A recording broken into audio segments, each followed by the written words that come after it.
You've landed at the edge of what medicine has known and what it's becoming. I'm Dr. Richard Rocker, and this is the Integrative Continuum, a podcast bridging biology, energy, and human potential. In each episode, we explore how quantum biology, frequency medicine, and ancient healing systems are transforming our understanding of health. This is where mitochondria meet meaning and blood work meets bioenergetics. Subscribe now and join me on the frontier of integrative healing, where science and soul are no longer separate.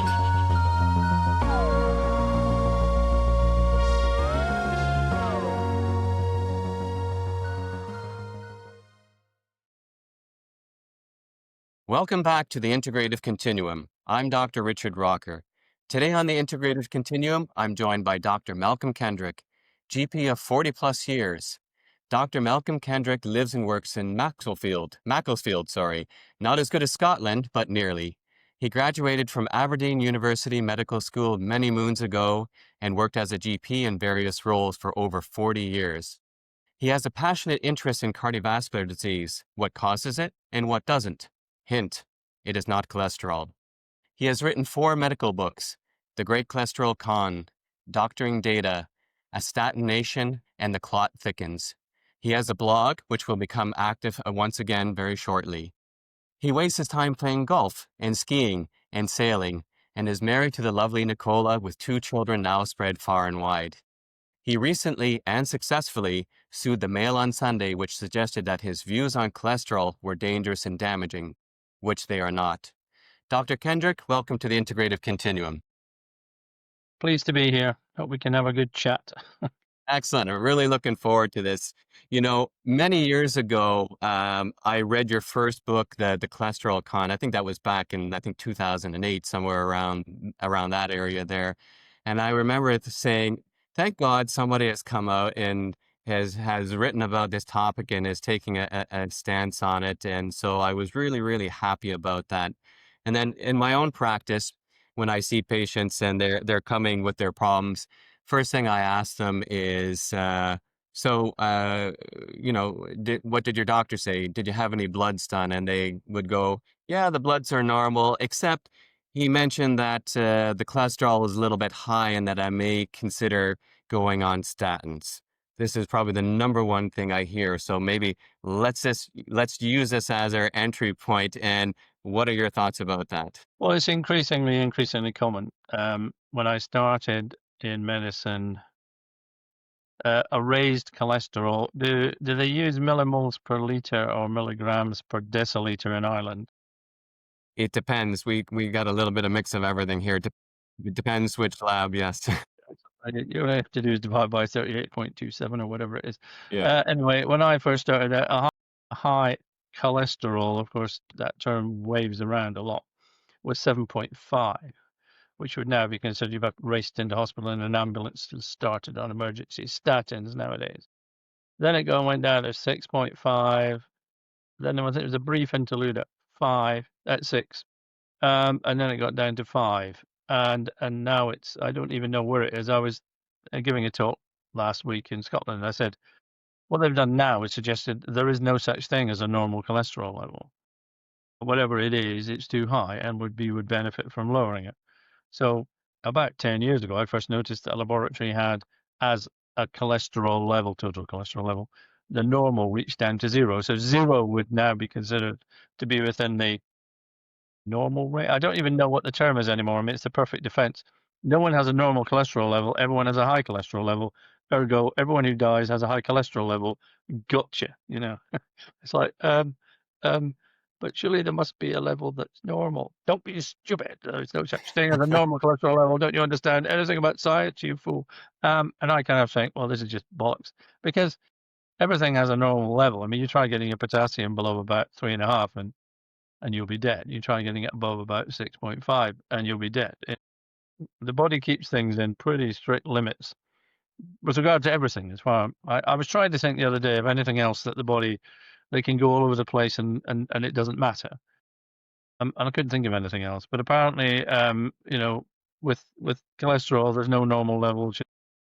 It's impossible to define. So yes, the perfect explanation is no one has a normal level, therefore everyone is high, therefore everybody should be on a statin. And in fact, the latest guidelines do suggest almost it doesn't really matter what your cholesterol level is. It's irrelevant. You should be on a statin or on other cholesterol lowering agent, which is the just inarguably the most stupid concept of medicine that has ever existed, and yet people just seem to accept this as, yeah, well, that sounds fine to me. You need to go and get your brain switched on somewhere because currently it ain't working. Yes. Oh, yeah. Yeah, it absolutely. It's, it just seems we can't get out of people's mind that this cholesterol is dangerous. It seems to be so ingrained. So, how did this all start? When did this come about? Well, it's been a gradual process. I mean, the history of cholesterol in inverted commas is long and winding. Um, I go back and I say, well, who first thought of these ideas? I like that. I find it very interesting. The first debate on what causes, because the underlying disease with heart disease is, let's simplify it and say it is thickenings and narrowings of your arteries. All right, the thickenings and narrowings are caused plaques, called plaques. And very, very early on, they were able to establish that plaques had quite a lot of a highish concentration of cholesterol in them. It's quite a lot of cholesterol. Quite what they were looking at in 1852 in Vienna is up for grabs because I don't think they could actually measure anything like that at all. But you could see things that are called cholesterol crystals. They're actual crystals of cholesterol in plaques. I suppose it was a reasonable thing to think, well, where did that come from? Well, the only place that could have come from was the blood, because that's the only place you can get anything from in a way, although the body and cells can manufacture things for themselves. But there was not really a lot of interest in it at the time because apparently very few people died of heart disease. We'll call it heart disease, although what we really mean is atherosclerotic cardiovascular disease. It's the plaques in the arteries. It shouldn't be called heart disease. It should be called vascular disease. So the vascular disease in your heart causes your arteries to narrow and then causes heart attacks. The vascular disease in your neck causes them to narrow, bits of plaque break off and get into your brain, and that causes a stroke. It can happen anywhere in your body. So the term heart disease is kind of meaningless. It's really vascular disease we're talking about. And the vascular disease is primarily plaques or thickenings in the arteries. There are other things.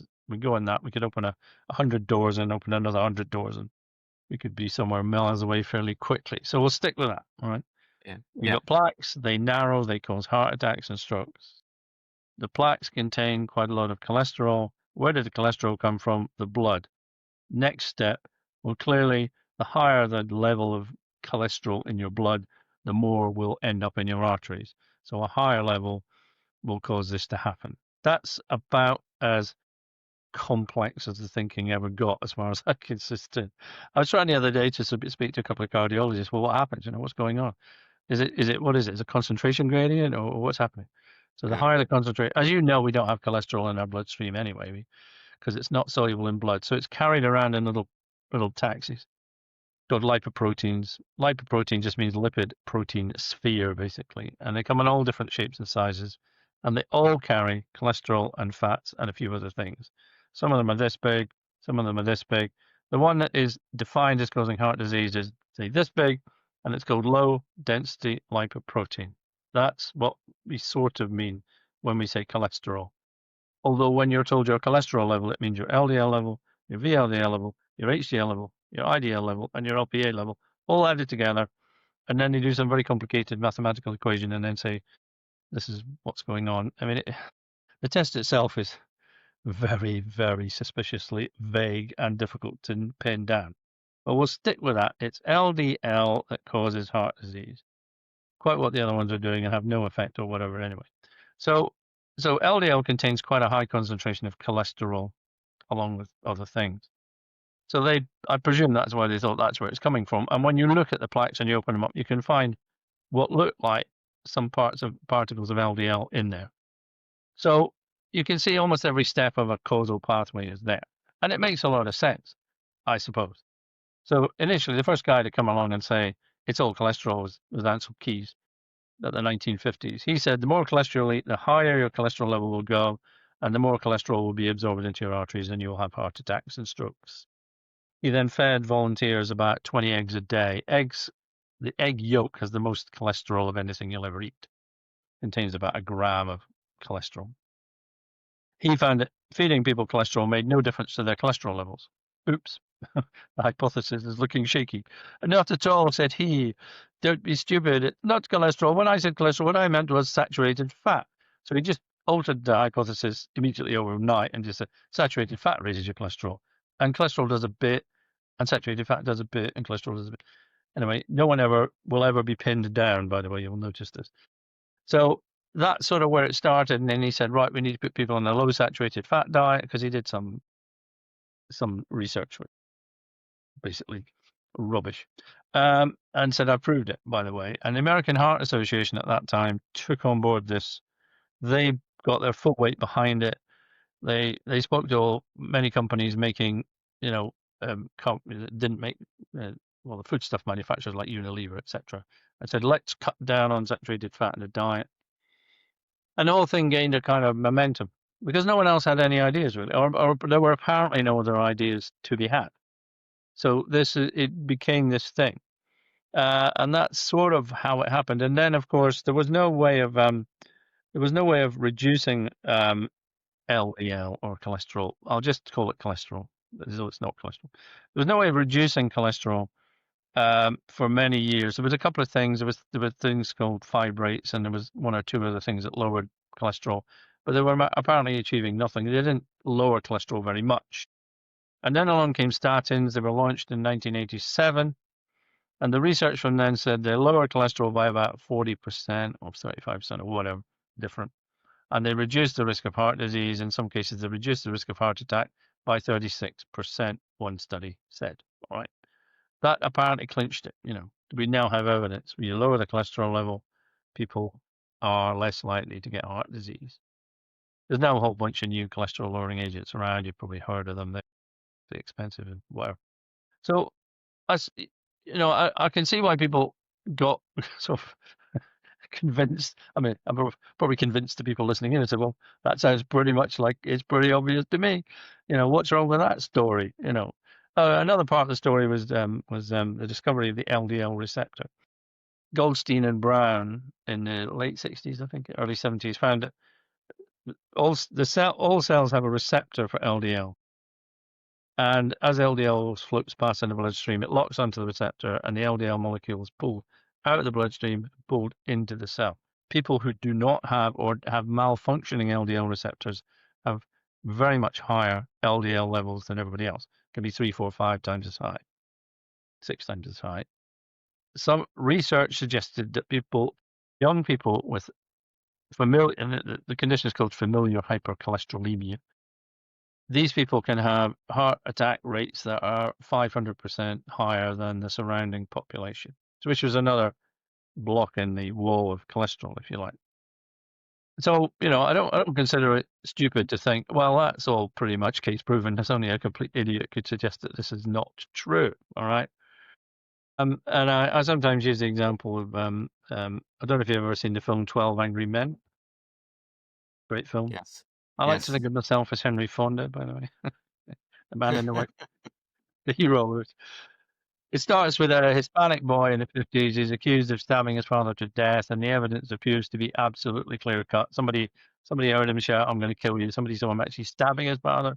Somebody said it found that the knife that stabbed his father, his son had bought it in the shop like 2 days before. I mean, it was like, slam dunk. No one can argue with it. And what the film is about is actually about prejudice, really, which is because he's Hispanic, because he's a Hispanic boy, he's guilty because Hispanic boys are the sort that do this sort of thing. That would, that's now changed. Hispanics are not seen as doing this. Anyway, he picks apart the evidence bit by bit. The guy that saw him stabbing his father actually normally wore specs, and he didn't have his specs on, so he didn't actually. It wasn't him. Anyway, the point being that once you have your culprit laid out in front of you, you can bring all the evidence together, and it all seems to fit. And we're all very well aware of the police sort of finding somebody guilty by bringing evidence together, and it turns out it was all made up rubbish. Yeah. So this is sort of what's happened with cholesterol, because we had this culprit, everything built around it, every piece of information appeared to support it, and contradictory evidence doesn't support it. So I'll give you one piece of contradictory evidence that I've never heard a single doctor is aware of. This is, there was a group of drugs called, and with drugs they tend to name them the same thing. So statins are called rosuvastatin, cerevastatin, pravastatin, simvastatin, atorvastatin. Statin is the thing now. There's a group of drugs called citrapibs, which is not so easy to say. All right, and these drugs, they raised what's called good cholesterol, which is high density lipoprotein cholesterol, by the way. We'll not go down that particular rabbit hole because it ends up in very strange places. It raised HDL cholesterol, which is supposed to be protective. It's supposed to suck cholesterol out of plaques. And if you believe that, good luck. And it lowered LDL cholesterol by as much or more than statins. So it had a double beneficial effect. These drugs, double beneficial effect. There's 4 of them. Don't ask me to remember what they're all called. The first one was torcetrapib, evacetrapib, something citrapib, diddly bum citrapib. Anyway, 4 big companies, Pfizer, Merck, I can't remember the other ones, put tens of thousands of people through clinical trials on these drugs about 20 years ago.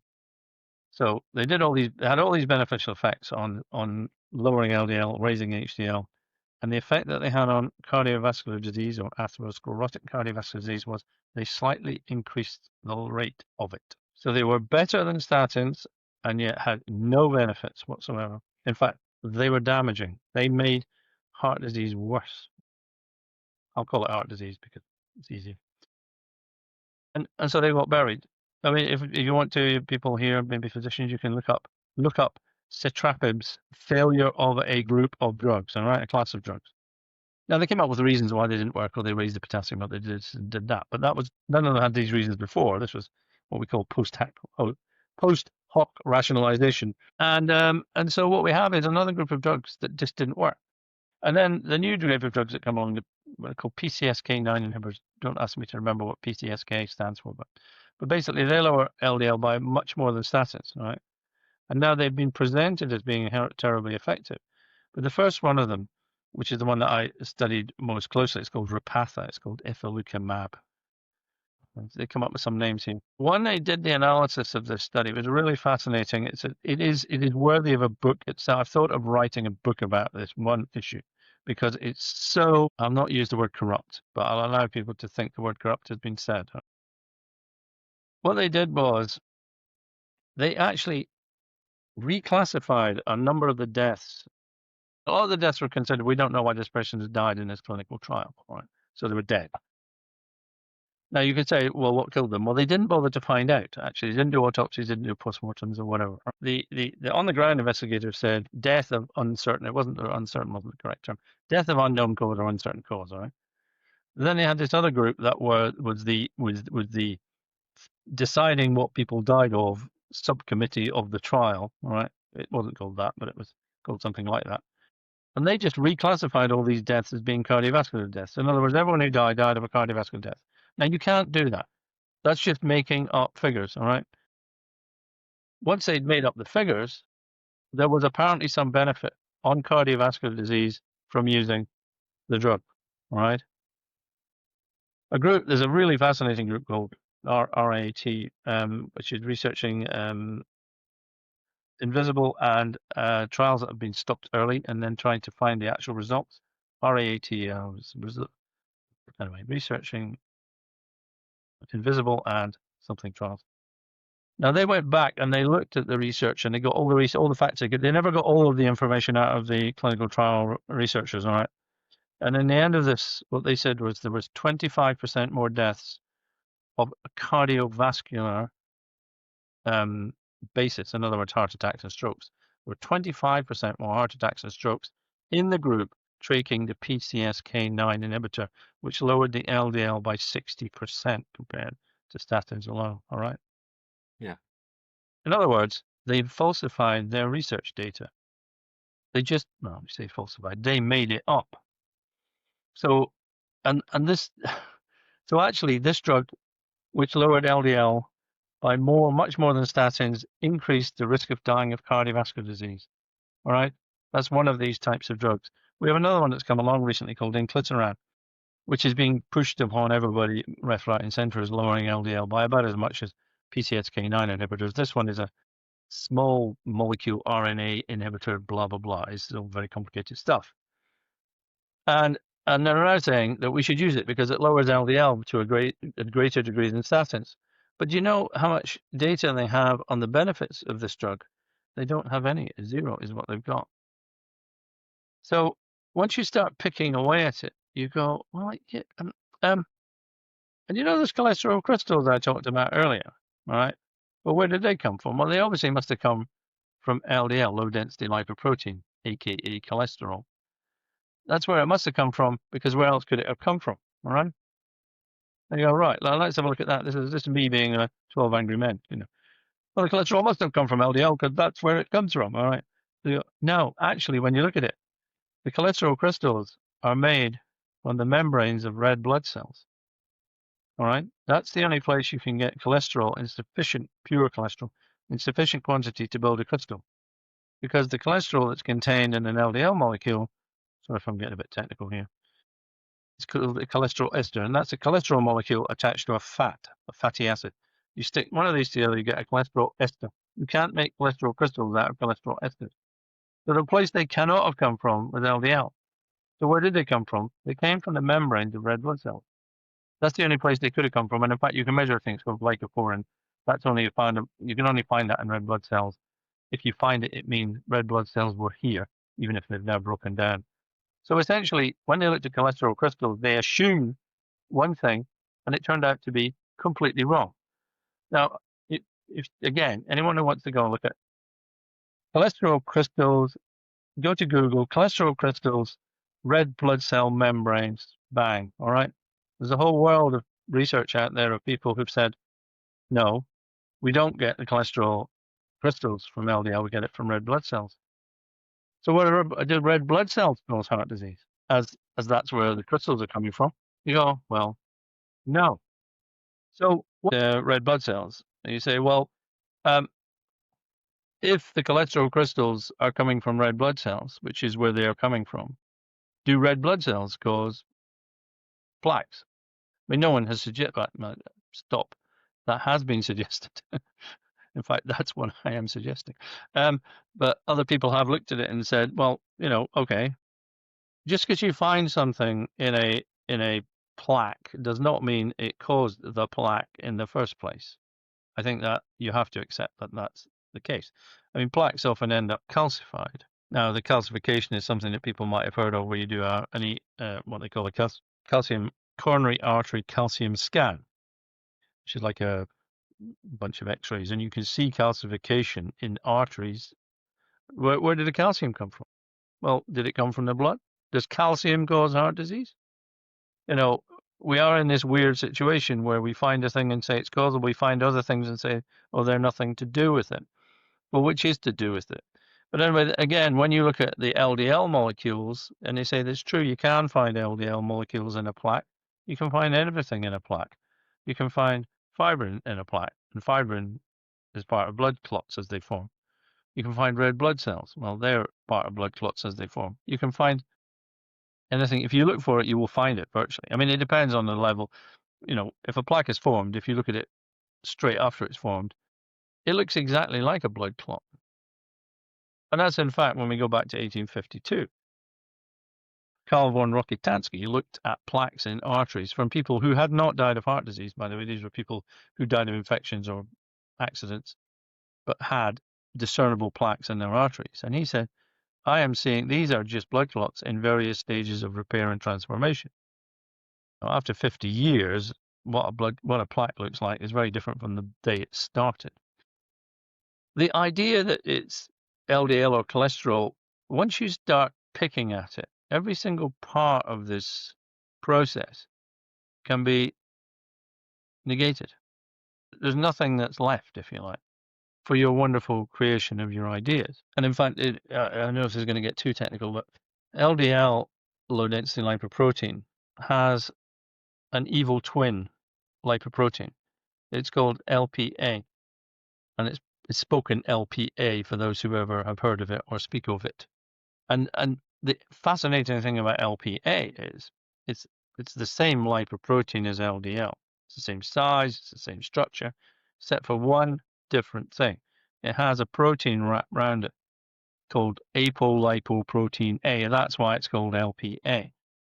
Around about 20% of your LPA is about 20% of usually about 20% of your LDL, so it's about a fifth of the amount of LDL-ish. Some people have more LPA than LDL. That's very unusual, but there are people who have that. Now, mostly the medical profession has looked at LPA for the last 50 years. They've known it's there and gone, well, it doesn't do anything. It's completely irrelevant to everything. This is what they usually do when they can't explain something.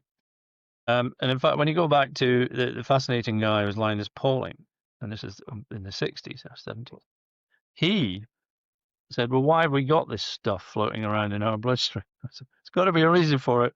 It ain't there by luck. Evolution says things that are there for a reason. What's the bloody reason? All right. There was another guy called Matthias Rath who said, the reason is, I'll take this through, I lose people with this one, but I think it's quite a simple story. Human beings can't make vitamin C. All right. We can't synthesize it in our bodies. Right. It's a 5-step process. It starts with glucose and it ends up with vitamin C. We've got steps 1, 2, 3, and 4, and we're missing step 5. So we can't make vitamin C. Why not? Well, you can only assume that, and this didn't happen in humans. It happened 40 million years ago, apparently. Although how they ever work these things out. You go back and have a look at it. Yeah, I know. No, well, apparently you can see the thing happening in genetic sequencing and blah, blah, blah. Anyway. So there's a few animals that can't make vitamin C. We're one of them. So guinea pigs can't do it. Fruit bats can't do it. Quite a lot of great apes can't do it. A few great apes can't do it. So one can only assume there was a time when there was tons of vitamin C around. And making vitamin C probably cost an effort for your body to do. And what's the point of doing something you don't need to do? Because there's plenty of vitamin C around. We can get it from fruits. We can get it from this. Anyway. So we stopped being able to make it. Now, there's a problem with not making vitamin C, which is what happens if you don't have enough vitamin C.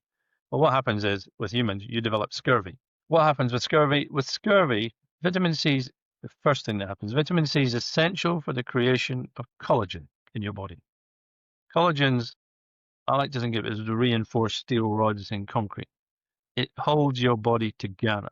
Outside of bones, it's not a bone, but it's a very powerful protein holding things together structure. So if you don't have collagen, what happens is your blood vessels start to crack. They start to break open and you start to bleed.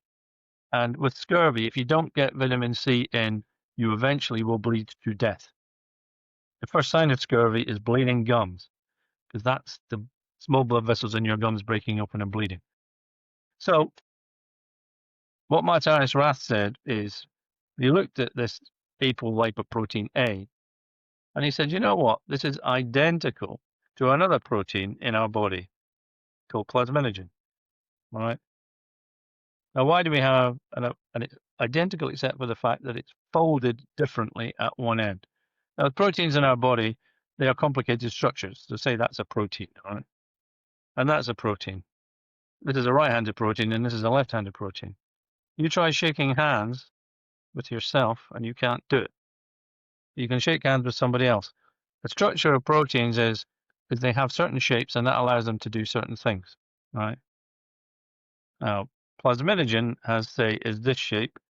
It's not this, but it will say it. And apolipoprotein A has this shape. It's the mirror image of it. Okay? It's left instead of right. It isn't left instead of right, but we'll call it that for the moment. Why is that important? It's just because there's another enzyme that comes along and activates plasminogen. Activating plasminogen turns it into plasmin, and plasmin slices plaques apart because it cuts fibrin into little bits. You might have heard of clot busters. Yes. TPA, tissue plasminogen activator. The activator of plasminogen, you can inject it into people having a heart attack. And if the heart attack is being caused by a blood clot, it will blow the blood clot apart. They're called clot busters. That's great. And plasminogen is incorporated into every single blood clot as it forms. And the reason why is you need to be able to break blood clots apart at some time, fairly shortly after they've formed. And if you can't, you'll have a blood clot there forever and ever. Amen. All right. Now you've got LPA getting involved, and it's got this protein attached to it. And when you get TPA arriving, what happens is it blocks the action of tissue plasminogen activator because it can't work because it's the wrong shape. So TPA becomes ineffective at breaking down clots that have LPA in them. So an LPA clot is very resistant to being broken down, which is very useful if you don't have vitamin C and your blood vessels are breaking apart. What you want is a very resilient blood clots forming at the points of breakage. That's good. That keeps you alive. It stops you bleeding to death. Until you can find enough vitamin C, the whole thing goes away. There was a guy, and this is years ago, who got guinea pigs, and he made them vitamin C deficient, very highly. He didn't feed them any vitamin C, I presume. I don't quite know how he did it. These guinea pigs then developed plaques in their arteries, like that. He then gave them vitamin C, and what happened to the plaques? They disappeared like that. But only if he gave the vitamin C within about 7 days of the plaques forming. If you left it any longer, those plaques never went away. So we have a kind of thing going on here. And now the pharmaceutical industry has suddenly woken up to the fact that LPA increases your risk of dying of heart disease by about 300%. Several interesting things emerge here. When you're looking at plaques and you're seeing LDL, are you actually seeing LDL? Because it looks exactly like LPA, except for the additional protein. Now, medicine is this thing. If you don't look for a thing, you will never see it. And if you don't look for this protein, you will never find it. But what Pauling and Rath did was they got people who'd had coronary artery bypasses and the bits of the arteries that had been taken out. They examined them, the bits with plaques in them. They stained these plaques for the apolipoprotein A protein, and guess what? There it was. All right, in the same concentration as another protein, which is attached both to LDL and LPA. Conclusion. It's not LDL, it's LPA that's in these plaques. All right? That's the only answer. There is some LPA and LDL because everything gets dry. When a blood clot forms, everything gets banked into it. But essentially, the lipoprotein that they should have been focused on was LPA, instead of which they got focused on LDL. And they got it all completely wrong. I mean, it's just like watching a slow motion car crash. This when you look at it, you go, I see what you did there, but you got it wrong. Wrong. You should have been focused on this. And now, Pfizer, I think it is, have developed a way of reducing LPA. Previously, there was no way of reducing it very much, if at all. Some people said if you give vitamin C, it will reduce LPA levels, but it doesn't, all right? Or it only does it by about 1%. So we have all of these issues going on here, which is we had a story and it makes absolute sense. And I can see that people believe it, all right? I can see why they believe it.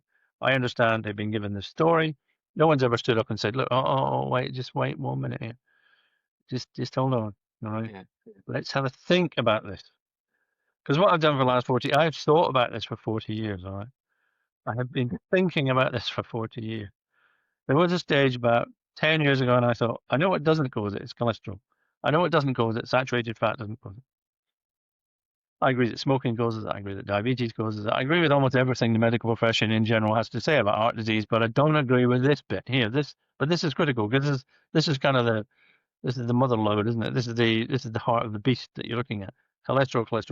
So if you don't believe that bit, you are kind of seen as an absolute idiot who understands nothing at all. About 10 years ago, I thought, I just can't work this out. I cannot make a model that works. It's impossible. This is impossible. I began to think maybe there isn't such a disease. Maybe we're just making it up. I don't know. We are not making it up. It does exist. It kills more people than any other disease. It's got to exist. And a very hugely intelligent man said to me, Paul Roche, he said, don't look at causes, look at process. And I thought, what's he talking about? Everything's got a cause. What is he talking about process for? Yeah. And I went away and thought, man's a genius. Of course, you have to understand what's going on. You have to know what's going on first. What is actually happening here? It takes you back 175 years to Karl von Rokitansky, who said, what I'm looking at here is blood clots, all right? And another guy called Rudolf Virchow, who was working in the same place, Vienna, in 1852, said, look, don't be daft. Clots, these plaques, are underneath the lining of these blood vessels, right? All blood vessels have a lining. It's called the endothelium. It's called many things. It's called intimate. It has millions of different names. Well, let's call it endothelium because that's what it is. It's a layer of cells that lines all your blood vessels in your body, all 5,000 square meters of your body, 12 tennis courts worth of surface area in your blood in your blood. It's like amazing. It's just unbelievable. Anyway, they're all covered by a single cell called endothelial cells, upon which is another thing. And so the plaque was actually behind the endothelium, all right? So it was underneath it. And as Virchow said, well, how does a blood clot form not in the bloodstream? It's forming outside of the bloodstream. That is not possible.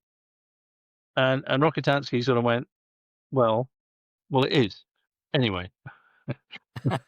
So there. Great Virchow science. went, good science. And Virchow went, well, you're talking rubbish. And because Virchow was actually a much more famous guy, if you go to Germany, there's the Virchow Institute of this and the Virchow Hospital of that, and the Rudolf Virchow this, that, and the next thing. So he's much more famous. Everyone's heard of him in Germany. Most doctors have heard of him. They don't know why they've heard of him, but they've heard of him. And that argument kind of seemed to knock that idea out of the sky, if you like. Although no one was really thinking about it for the next 100 years. But there were people thinking about it. And in fact, ironically, because I didn't even realize it at the time, I was taught cardiology in part by a cardiologist called Elspeth Smith, who was a researcher at Aberdeen University. And she said to me, in a small group, it wasn't just to me, there was 6 of us, LDL cannot penetrate the endothelium, right? At the time, I thought, what's LDL? What's the endothelium? What's she talking about? I have no idea. I was too busy doing other things, like going down the pub. But there was something about the way she said it, all right? And then I remembered that, and I started thinking about it, and I started reading her research. And she said, plaques are formed when blood clots attach themselves to the artery. She didn't say it exactly this way. Attach themselves to the artery wall. They then stop forming because they have to. Otherwise, every time you started a blood clot, your entire body would just become one big blood clot. It's shaved away, and then a new layer of endothelium is develops on top of it. Well, how does that happen? Because floating around in your bloodstream are little endothelial cells. They're little baby endothelial cells. They're called progenitor cells. Progenesis. They stick to the plaque, any damage they find, and they grow a new layer of endothelium. And thus, the plaque is now underneath the endothelium, or the blood clot. That's what Rokitansky didn't know, and nobody knew until about the 1990s. There's another thing that annoys me. We have a hypothesis that started in 1950, and people didn't even know there was an endothelium. They didn't know there were endothelial progenitor cells. They didn't know there was glycocalyx. They didn't know anything about the bloody system, and yet they had this idea. Hold on, guys. There's a bit more information you need before you can start. So that was the thing. And then you're going to say, well, how the hell does that happen? And then you were talking about process. What's going on, right? And the process itself is actually very simple. It couldn't be simpler. That your blood vessels are under constant kind of stress, and your endothelium is one cell thick.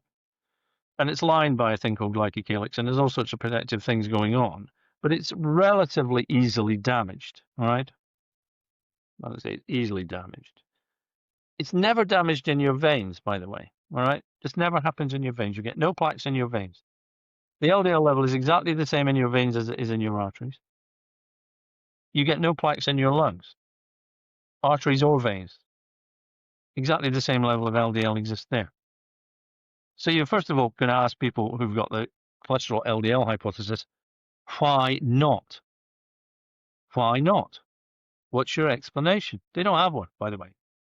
You're going to ask somebody, why don't you get plaques in veins and your pulmonary circulation? Why doesn't this ever happen? Well, it can happen, but only if you have a problem causing very high blood pressure in your lungs, by the way. It's called Eisenmenger syndrome.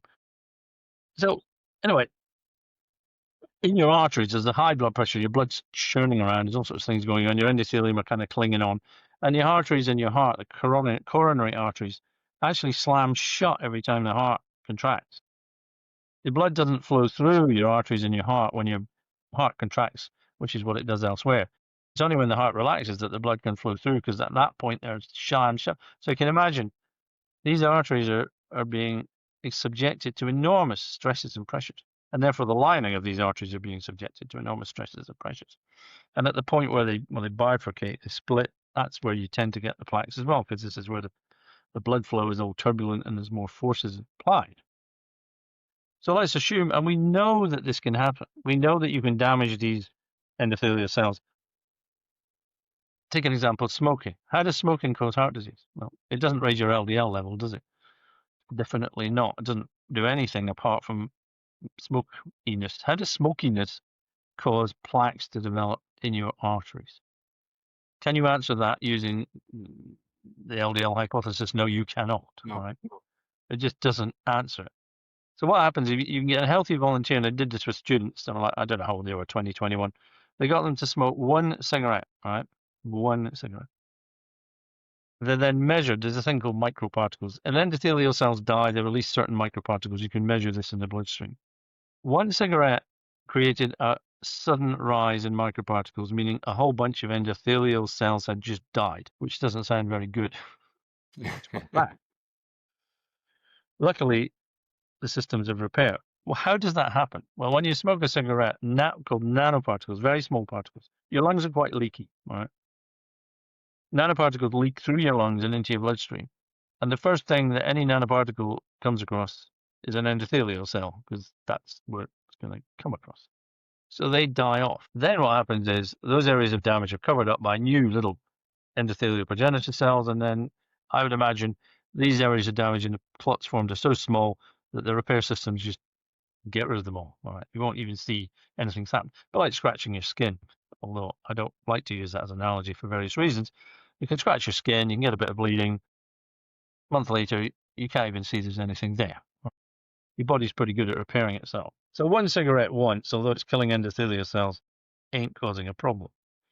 20 cigarettes a day for 40 years, we're running into problems here, chap. And so we can see that there is a process of endothelial cells dying. All right, we know that happens. We can see that happening. You can do that. You can raise people's blood sugar levels high, and you can see endothelial cells dying as well. High blood sugar level will do this. Actually, high insulin levels will do this. There's a whole bunch of things that can damage your endothelial cells. All right. High blood pressure. So a clot forms at that point, as it must, because it just will. And again, there's endless evidence saying a blood clot forms at this point, because when you get rid of an endothelial cell, you expose the blood vessel underneath, and with that triggers an instant blood clot. All right, instant blood clot. It's because it exposes the bloodstream to the world's most powerful clotting factor called tissue factor. Expose the blood to tissue factor, and you bypass all those factors 7, 8, 9, 10, 11, 12, all that. You trigger a very rapid blood clotting response. We know all these things happen. So we can see the process exists, all right? You get damage to the endothelium, whatever causes that, and there are many things. The blood clot forms, and then it is repaired. That's the normal process that's probably going on inside you and me right now, hopefully at a very low level, all right? So our repair systems are kicking in. What happens is that obviously if you do more damage to the endothelium, more repeated damage to the endothelium, there is more chance that this is going to cause problems, because you might start to overwhelm your repair systems. And once you've created a bit of a plaque that's not fully removed, that becomes focus for the next one and the next one and the next one. And if you look at plaques closely and you decide to look at what you're looking at, they're like tree rings. An awful lot of them they're like tree rings. So there's something happens, something happens, something happens, something happens, something happens at the same point. And if you can read papers, look, multi-layered plaque development, put it into Google, bang, you'll get the same answer. These multi-layered plaques are clearly due to blood clots forming at the same point on the artery wall repeatedly. So this is not wacko stuff. This is published in Journal of Hypertension, the Journal of the American Heart Journal. This is standard stuff, all right? The medical profession knows this, all right, as a general. They sort of know it. Some of them know it anyway. And then you get the problem is that if your repair systems are damaged, then obviously if you get a damaged area, then the plaque develops, then it's not got rid of appropriately, then you're going to have more of a problem. So things that interfere with the repair system in the body will also increase your risk. And sort of taking back to the LPA thing here, which is LPA doesn't damage the endothelium. So it's not a cause, if you want to say. The word cause is a bit. The Eskimos have 36 words for snow. There should be 36 words for cause. Cause can mean different things. But once you've got LPA high level, if you've got a high level of LPA and it starts sticking to the damaged area, then it will make the plaque much more difficult to remove, the clot much more difficult to remove.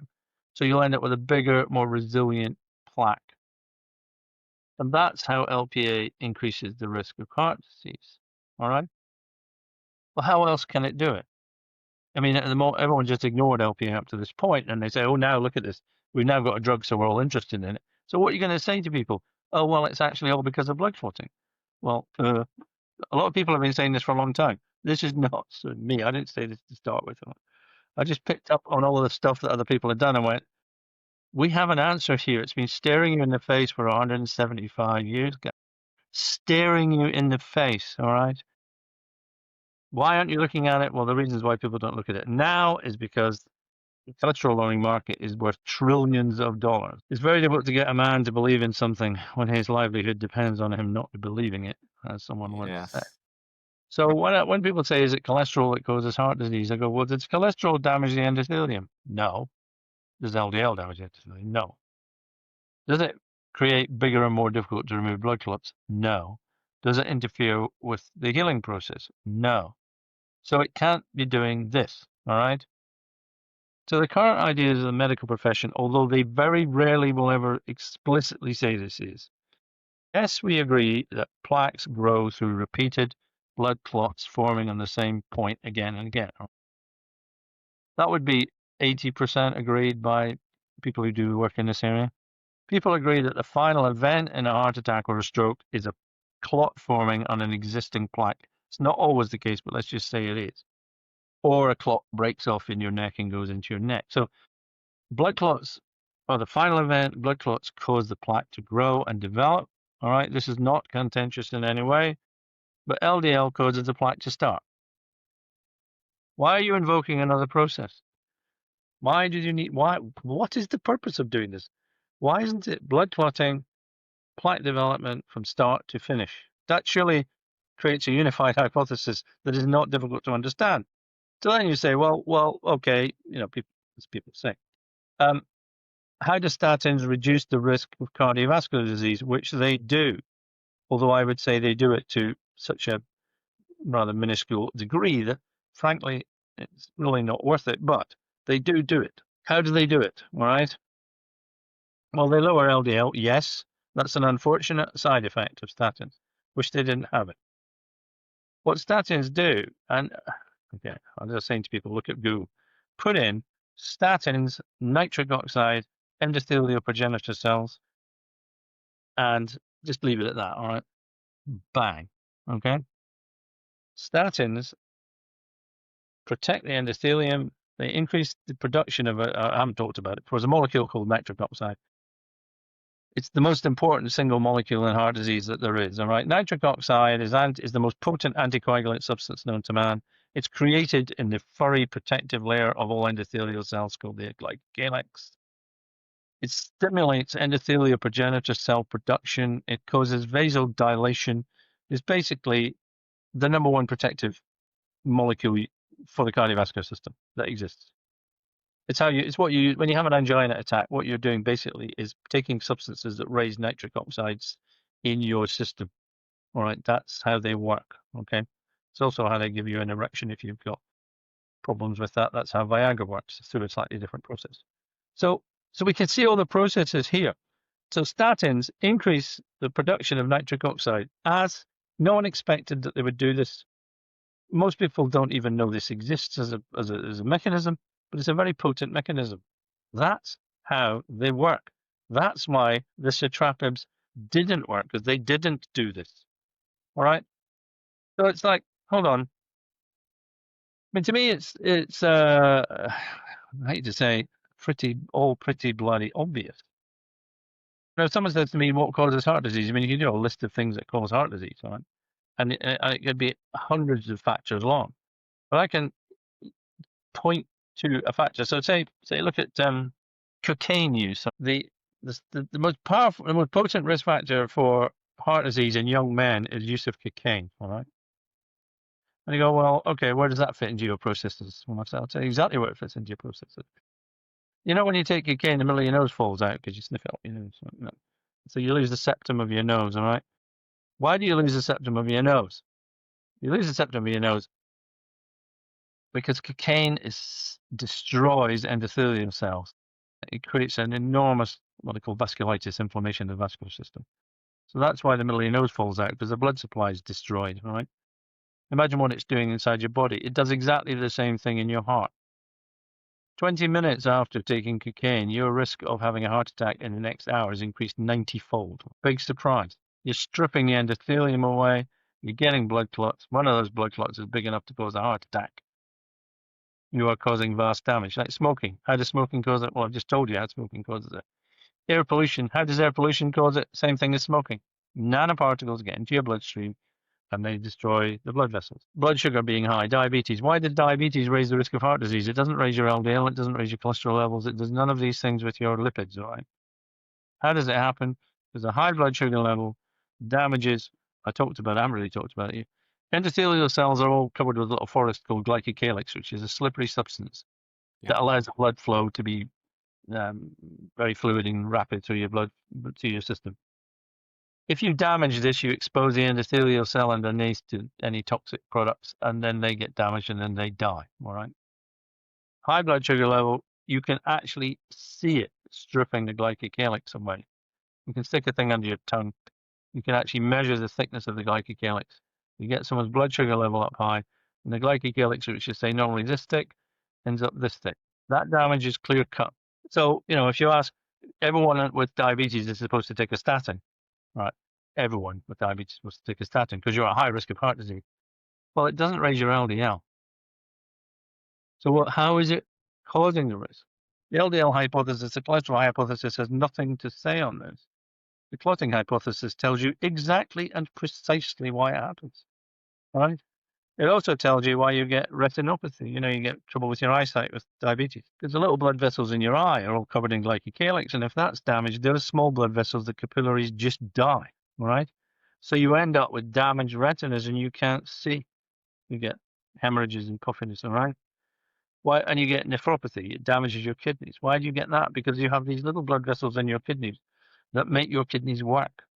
They are the structural unit of your kidneys, and they are small capillaries called glomerular apparatus. When that breaks down, your nephron's dead. You start losing nephrons, your kidneys start to fail, and that's why diabetes causes kidney failure. And you get neuropathy because the small blood vessels at the tips of your fingers start to die. And so the nerve cells that need oxygen and whatever also start to die, so you lose feeling in your fingers.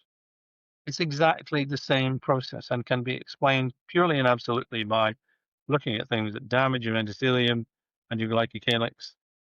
Now, a small blood vessel cannot develop a plaque because a plaque would be like a snake swallowing a blue whale. I mean, the small blood vessels, there's nowhere in them for a plaque to develop. All they can do is die, all right, or blow up or hemorrhage or whatever. So once you start looking at it from this perspective, which I have done now for about the last 10 years, it all becomes clear. It's almost like someone just goes, whoop, now you can understand heart disease. It's obvious what's going on. I mean, I realize that I'm proposing something here that's like it sounds initially ridiculous in some ways, I suppose, and people go, well, it can't be that. But once you start thinking about it, you go, well, there is no other explanation. And it explains it so easily. Elspeth Smith wrote this in 1981, all right? She knew what caused heart disease. She taught me. I wasn't listening till a bit later. Now I listened. Now I said, you know what? She's absolutely right. Why are we stuck with this stupid, idiotic nonsense of lowering your LDL levels? What is going on in people's brains? I just don't get it. Absolutely, and it's there's there's so many points to touch on here. So first thing that came to mind, the science. They say the science is settled. It's not settled, right? And it needs to be questioned. And how do we progress if we don't question things? And then if we're not allowed to question, then I think that should be a big, huge red flag there as well. Absolutely. And I think the cholesterol thing is only one one of those events. There are other events that maybe we've recently gone through that we could say the same thing. Okay, the other thing about the clot forming layers in the endothelial lining. So we can basically say that it can be numerous stressors that will be causing that. So we can look at dietary stressors. We could look at toxin exposure, where the smoking comes in. Then there's the party animal, right? So we talked about the cocaine causing damage, and then usually when people are doing that, they're probably maybe also smoking, maybe also drinking alcohol and doing whatever anything else. So then, and they call that having a good time. Uh, I agree with some and of it. Yeah. and then through all these processes, we want to blame something that's not the cause. So when we look into dietary factors here, this day and age, oh my God, there's so much debate about different diet types, from one extreme to the other. I think right now what we're seeing a huge plant-based diet push on people that, again, the cholesterol in our food is dangerous, that if you have butter, it's a problem, and if you eat a fatty steak, it's an issue, or if you eat too many eggs, it's an issue. Is there really any scientific validation to any of that? I think the one area of validation, because we talked about it briefly, was like with high blood sugar levels. And, you know, I started out looking at diet and realized that saturated fat or fats were not even, it couldn't be the cause of anything that was going on. Even if you just look at the epidemiology, it didn't fit. I mean, the country in Europe with the highest saturated fat intake is France, and the country in Europe with the lowest rate of cardiovascular disease is France, etc., etc. I mean, you can't. I mean, people say, "Oh, epidemiology can't prove causality." I said, "I know it can't, but it can disprove it." All right, Yes. and that's how you look at it. So that was clearly nonsense. But if what you want to be making sure is you don't run a high blood sugar level, right? Whether you have diabetes or not, because as we talked about, high blood sugar levels damage the endothelium. All right. Now, whether that happens when you get a spike after meal times, whether that requires it averagely high, I'm not entirely sure. But if you're having trouble with keeping your blood sugar under control, then you need to move away from eating as carbohydrates. You Well, need to that's move. really what exacerbates this glycolic action in the system, does it not? Well, of course it is. I mean, well, Yeah. yeah, Yeah. So, obviously, well, just to step back on this, the reason why diabetics are told to eat a low-fat diet, or they were, and I think they still are advised to do this, because it was found in about the late 70s that people with type 2 diabetes had very high rates of cardiovascular disease, so 3, 5 times the surrounding population. And at that time, the whole anti-fat thing was taking off. So people were saying, well, they're at high risk of having heart disease, so they definitely don't want to be eating fats. So if you're not eating fats, then you're left eating carbohydrates to change your protein intake terribly much. And anyway, you shouldn't. So people started eating more and more carbohydrates, and people got fatter and more diabetic. So the advice was exactly and precisely wrong. So, this is another area of well, how strong is the data? Well, the clinical trials are not strong because it's very difficult to do dietary trials on people. Trying to get people to spend 20 years of their life eating a certain diet is, frankly, you're just never going to achieve this. yeah. But But I we think know, we, well, I mean, you can look at the science. If you eat lots of sugar, your body start. Not everybody. I mean, my son's young and fit and thin, and he can eat any old rubbish for all day and nothing happens to him. But not everyone is like that. yeah. And if you're having trouble with your sugar carbohydrate metabolism, you need to get it down. If you've got type 2 diabetes, you definitely need to get it down. So absolutely, in my mind, there's absolutely no doubt about it. Yeah, I think since if we look back towards I think around the 60s, 70s when they started changing a lot of the dietary suggestions and that where protein all of a sudden became fat bad and cholesterol was going to kill you and so forth. That's where we started to see the carbohydrate content go higher and higher. And you can look at the evolution even of food pyramids. And I think right now it's something like 6 to 11 servings of carbohydrates on a base of a food pyramid, and then we wonder when we have issues and problems. The glycemic load on that is phenomenal. And I think a big thing that I keep referring to is people think just because a food is whole food or natural, that automatically it means it's good for them and they can eat as much as they want. In reality, when it raises the glycemic level so much in the body, it's like glue inside of the system, isn't it? Well, not quite sure I'd exactly Well, call it maybe that. not exactly, but It's not good. No, I mean, yeah, if you could have grabbed the wrong end of the stick, but I mean, you can trace a lot of this all back to the original cholesterol saturated fat hypothesis. This is where it all initiated. So the problem is if you start pulling one, if you ever played the game, is it called Kerplunk, where you gradually pull a stick away and then eventually you pull the final stick and the whole lot of balls comes down, so you're trying to, at the moment, people can see that if you take on the one part of it, then this part starts to shake, and this part gets more dodgy, and you're going to bring the whole edifice down, and that edifice is not willing yet to be brought down. It's very powerful. I mean, I don't know what the low fat food industry is worth, probably several $trillion a year, I would imagine, and and that links back to the cholesterol hypothesis being correct and the saturated fat. It all works together. So you can see why it's not fallen down yet, because there's an awful lot of people working very hard to ensure that it doesn't. I mean, I used to liken it to a cathedral that you build on a block, and as you build it, it starts to sink. So you put on a buttress, and then you put on a flying buttress, and you put on a flying buttress. You can keep this kind of shaky thing, but you should have just said, look, we should have built it in the right place to start with, and, yes. and then it would actually not collapse on you. But the collapsing is taking. I thought it might have gone by now, but boy, is it sustained. And it's sustained by things like people doing research on PCSK9 inhibitors that actually make up their data. Mm, Because if they didn't make up the data, then people would go, hold on, this lowers LDL by 60%, and the rate of cardiovascular death is actually increasing. That's not how it was published. That's not how it was promoted. But yeah, that's yeah, the reality of it. So, I mean, when you find a contradictory finding, the word is immunized, isn't it? They find ways to immunize against it. Oh, well, it also increased the potassium level, so that was the thing that caused the heart disease. It's like, you know, you can always find a reason, for this nonsense. But I mean, in the end, it will collapse because it's wrong. yeah. I'd hoped it would have happened in my lifetime, but I increasingly believe that it won't. think I think often we need to go back to basics.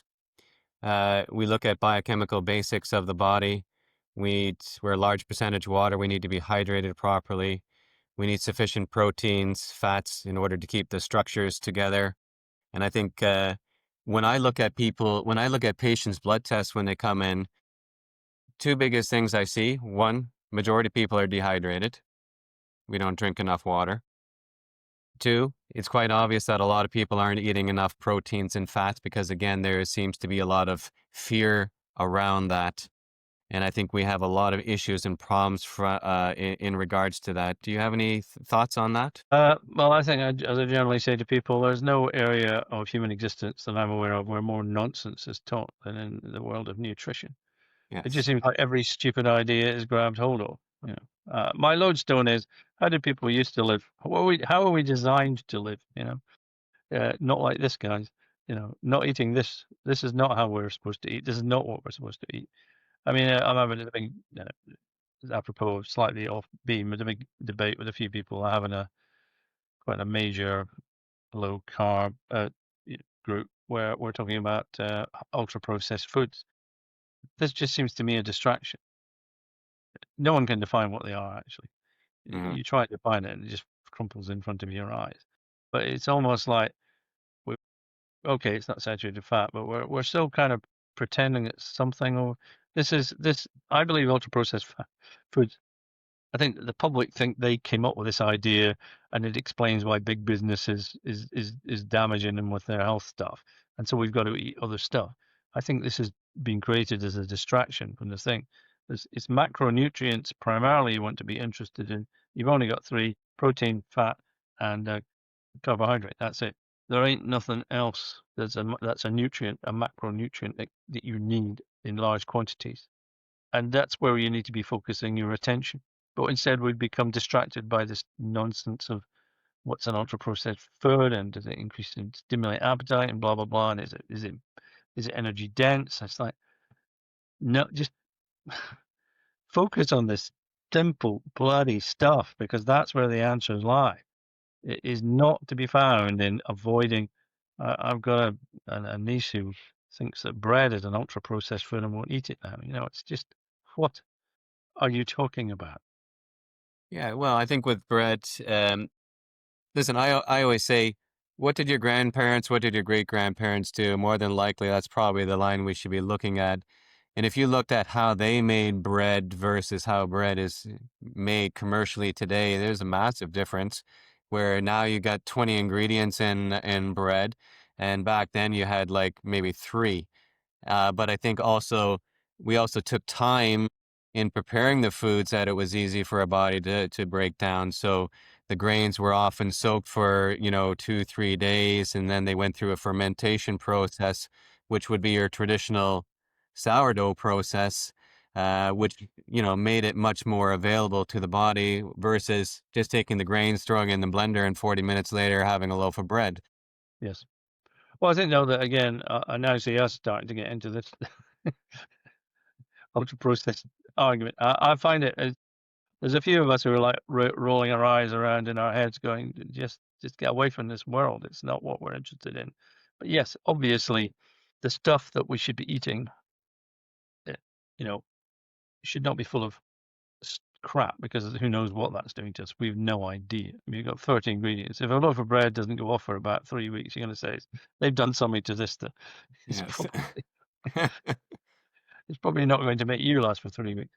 But yeah, I mean, get back to Zoe Harcum, who I speak to. She's very much eat food that looks like food. Yes, eat food that's proper, but it's also, you've got to look at the macronutrients, and people are moving away from this. If they're still eating carbohydrates in very high quantities, the rest of it's almost utterly irrelevant to overall health. That's would be my proposal, if you like, or what I would say. Right, right, right.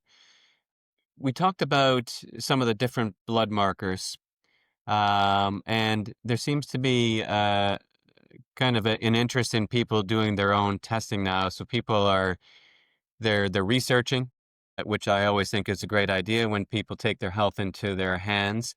So if people are looking for good investigative blood markers, aside from the basic normal blood test that you get from your doctor, which generally doesn't test very much, and we can't really make a huge hypothesis out of that. And besides a standard cholesterol panel that somebody might get tested, where maybe your GP is going to look at your total cholesterol and your LDL, and they generally don't look too much past that. And then they will base a recommendation on statins on that. Myself, when I look at that, I kind of look more, well, what's your triglyceride level and what's your HDL level look like? And also I want to look at, well, what's your insulin level like? What's your blood sugar like? What's your CRP measurements like? And then I find if all those ones are out of whack, then there's something out. Something out of line. So we should be looking at diet. We should be looking at stressors, whether they're psychological stressors, inflammatory stressors from toxins, so forth. Is there anything else that we would suggest? I think you're moving. I mean, I agree with you on the thing with the triglycerides, which are actually VLDL molecules, is that's really a marker of whether you've got insulin resistance and or stroke heading towards diabetes. So a high triglyceride, low HDL is really a marker for a metabolic dysfunction. So I think the metabolic syndrome it's been called many different things over the years. When I started looking at it, it was called Reevan's syndrome. You may never have heard of it called that. It became Syndrome X. Okay. It became pre-diabetes, then it became insulin resistance. I think it now is insulin resistance. It's got many different names, but essentially at the heart of it, that is that we are metabolically unhealthy. And it's not just blood markers you should be looking at. That tends to create, that is created and creates central obesity. So your waist-hip ratio is important. Yes, your insulin, although it's a bit difficult to measure very accurately, I think. Your sugar levels, your blood sugar levels, I think sticking on one of these Continuous glucose monitor. glucose monitors and seeing what effect various foods are having on you is important. Yes, I think you want to be looking at if you look up metabolic syndrome and then look at what that is, then you want to be trying to avoid being in that area. You need the actual measures. I mean, by the time you've got a problem with your liver and fatty liver and all those things, it's getting a bit late stage. And you know how to deal with that anyway. You know, if you're getting markers of metabolic syndrome, you take exercise, you take if you can, you take high intensity exercise because that burns your sugar stores out. You reduce your carbohydrate intake. All of those aspects will tend to normalize. And as you said, or you touched on, is psychological stress. In the First World War, it was noted that men who had, they called it shell shock then, you probably call it PTSD now, I'd imagine, Yes. that some with very severe shell shock actually developed blood sugar in their urine that could be measured. In other words, such was the psychological distress, they became diabetic.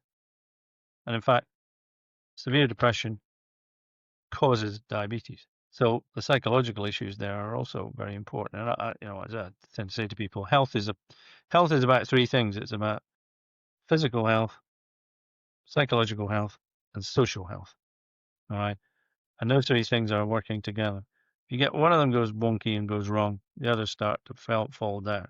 So you must, the physical markers are very important, yes, but they can sometimes be a sign of psychological upset and damage, and also social. So things like loneliness, for instance, in elderly people is found to be as damaging as smoking 20 cigarettes a day, even more than that. So we have to not just focus and I think one of the problems is the physical markers of disease are the ones that you can measure in monitoring. This is up and that's down, and this is 5 and this is 3 and whatever. Whereas the psychological markers are somewhat more woolly, as are the social markers. But I think you really ought to be looking at your life as a whole rather than just saying, "Oh my God, my VLDL level is 7.2 or whatever it is." They Yeah. may come back. They may come back to what I'd say is normal if the other things are brought back to normal. The book, The Blue Zones, looking at people who live the longest.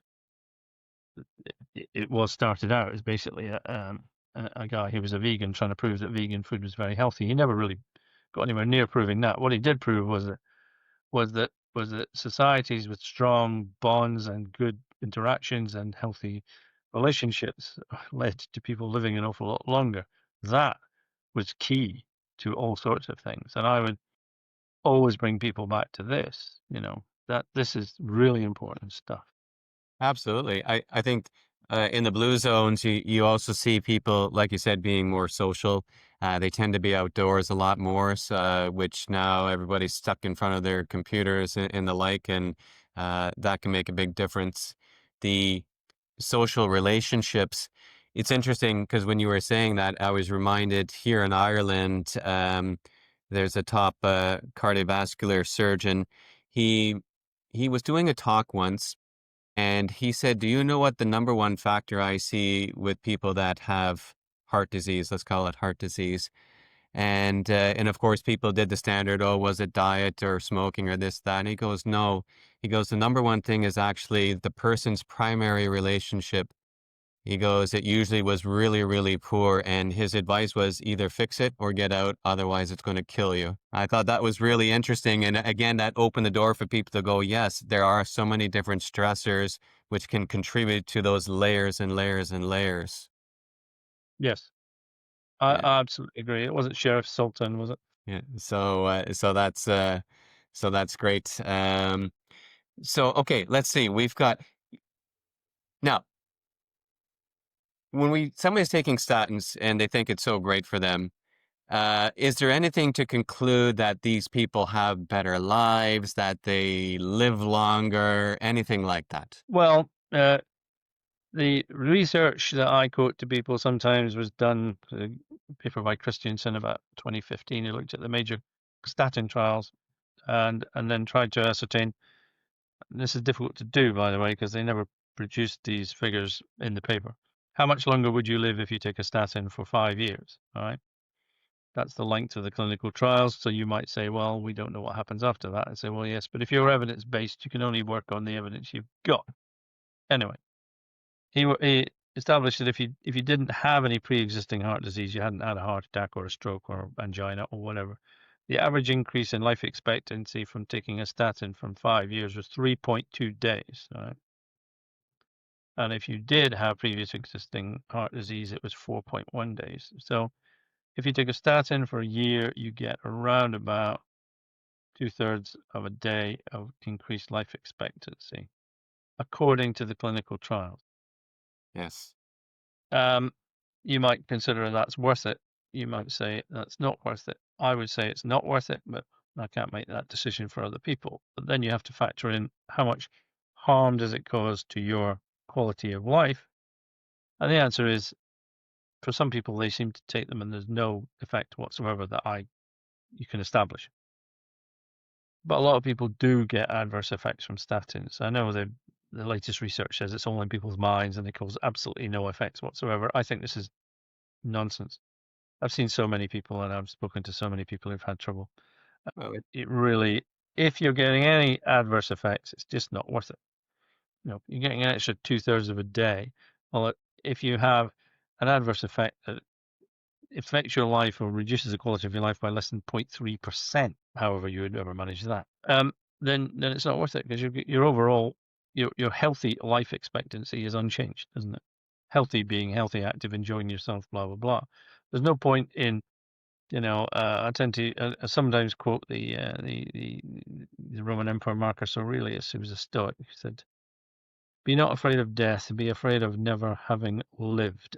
Would be, I think that's kind of my attitude to life, which is, if you're spending your entire life popping in tablets that might give you an extra 2/3 of a day a year, mhm. what are you doing? What is the point of this? Others might disagree, their philosophy might be different, because I want to live for that extra point, whatever it is, a year, and it's absolutely hugely important to me.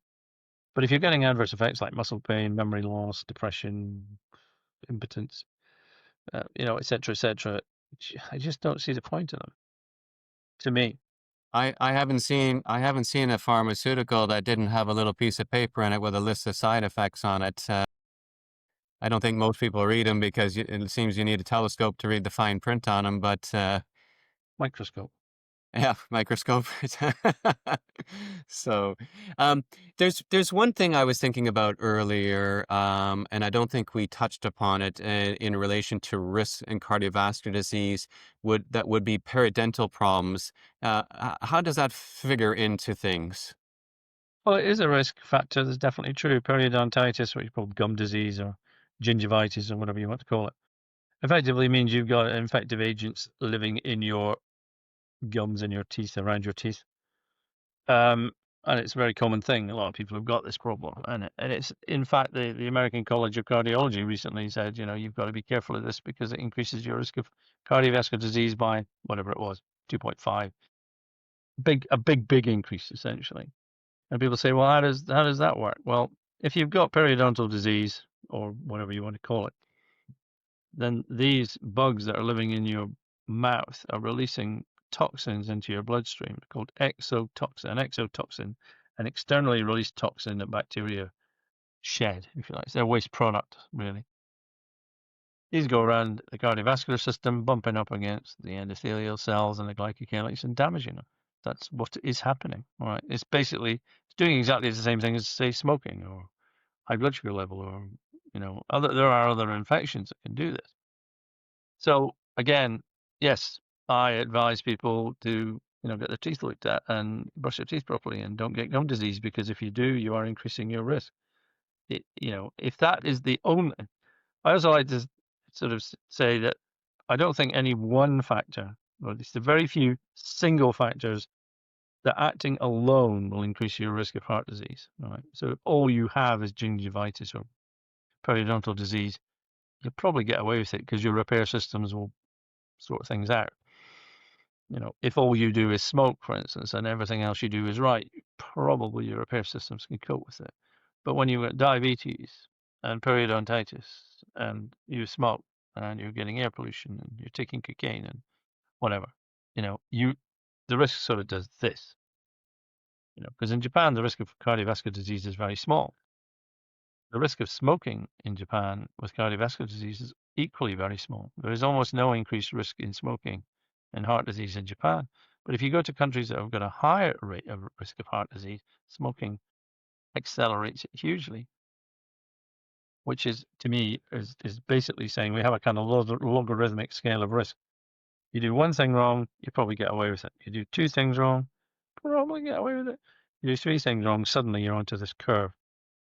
You do four things wrong, and your risk starts to go like this. So reducing risk, reducing risk is about reducing the number of individual factors that can be damaging your blood vessels or increasing your blood clot risk or damaging your healing system. And you're very unlikely to find one thing, I think. It's unlikely to find one thing. You can find one thing. There are a few one things, but there's not many. Yeah, yeah. So again, like we said earlier, that it's the multiple factors, and I think a lot of it seems in this day and age, people are so busy, busy, busy. We've got so much on the go. There's not enough time in the day, and people come in and they go, "What can you give me to help with this or that?" And often I will have to sit them down. And I'm going, "Well, maybe it's what we can take away that will be the best thing for you." I agree. I'm a great believer. The sunshine, I believe, is very beneficial to human beings. And again, the medical profession's like, no, don't go in the sun. You'll immediately die of skin cancer, which is nonsense. You know, there was a study done in Sweden, and they showed that women who are regular sun exposure, average sun exposure, low sun exposure, they split them into three groups, looked at them over 20 years, and they found that the women who spent least time in the sun, who had the lowest sun exposure, had a risk of death equivalent to smoking 20 cigarettes a day. In other words, staying out of the sun is as bad for you as smoking 20 cigarettes a day. I don't know why the 20 cigarettes, it always seems to be 20 cigarettes. So the sunshine does all sorts of beneficial things to you, and that includes building up nitric oxide and improving your mood and giving you vitamin D and all sorts of things. And yet, again, we have this stupid, stupid advice of staying out in the sun. Yeah, don't burn yourself. Do not get sunburned because it's painful and horrible. Yeah, But go out there, get sunlight on your skin, enjoy the sunshine. It's good for you. I'm a big believer. The evidence actually shows that this is the case. It's remarkable how we get these things wrong, so badly wrong, and yeah, damaging. But so I wouldn't take that away. So I say take up golf, make a few friends, go out in the sun, enjoy yourself. Don't smoke. Eat traditional. Well, traditional. I don't know if that's the correct word. Eat food that looks like food. All right.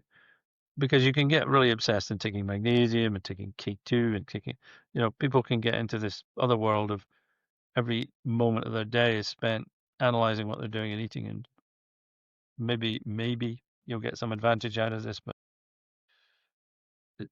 the rewards are, again, it's a law of diminishing returns. There's some big things you can do that will make the biggest difference. There's some smaller things you do that might make a difference, but it's a bit difficult to tell for sure. yeah. Well, you can't supplement yourself out of a bad situation. It doesn't work if the base diet isn't there. Yeah. Um, Maybe if somebody pushes themselves above and beyond, maybe that's where certain supplements may come in beneficially. But again, I always think it should be assessed by somebody that knows what they're talking about there, because one thing could cause a deficiency in another area. Well, I tend to take vitamin D3 in the winter, Hmm. and I take vitamin C daily, and I take some magnesium and vitamin K2 along with that's a supplement I that's think got those folate. are the key supplements. Yeah.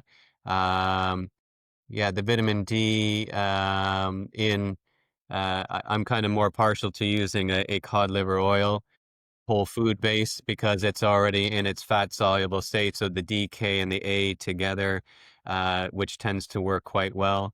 So again, if people are supplementing with vitamin D, it's good to make sure they have the K in it and eat it with fat, because you need that retinol source there for proper absorption. And again, if we're not getting as much sun, now I know in Ireland where I am, and I'm sure where you are, you don't get as much sun. We probably get less than you do, Probably. but we get as much as we can. And then uh, what sometimes we use in our clinic here, it would be red light therapy. Of course, it's not the same as the sun, but it still has some benefits to that, and people can purchase these panels for their home. I think even in the winter, you can get these SAD type lamps as well, Yeah, I which think could they be could be. beneficial. Infrared saunas.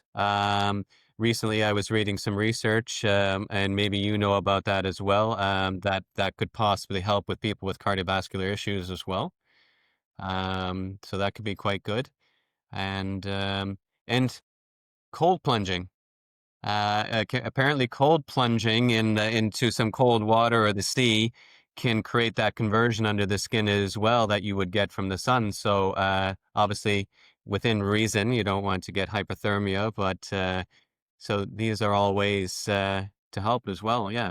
So if if we were to start summing up, and you could give maybe the top 3 to 5 things that somebody could do right now to improve their situation, if they suspect that there's a cardiovascular issue, or they're not so sure that, hey, I want to go on statins or I don't want to stay on statins, what would your advice be to them? I think if you don't want to go on statins, I think it's perfectly acceptable to say no, because the benefits are so small.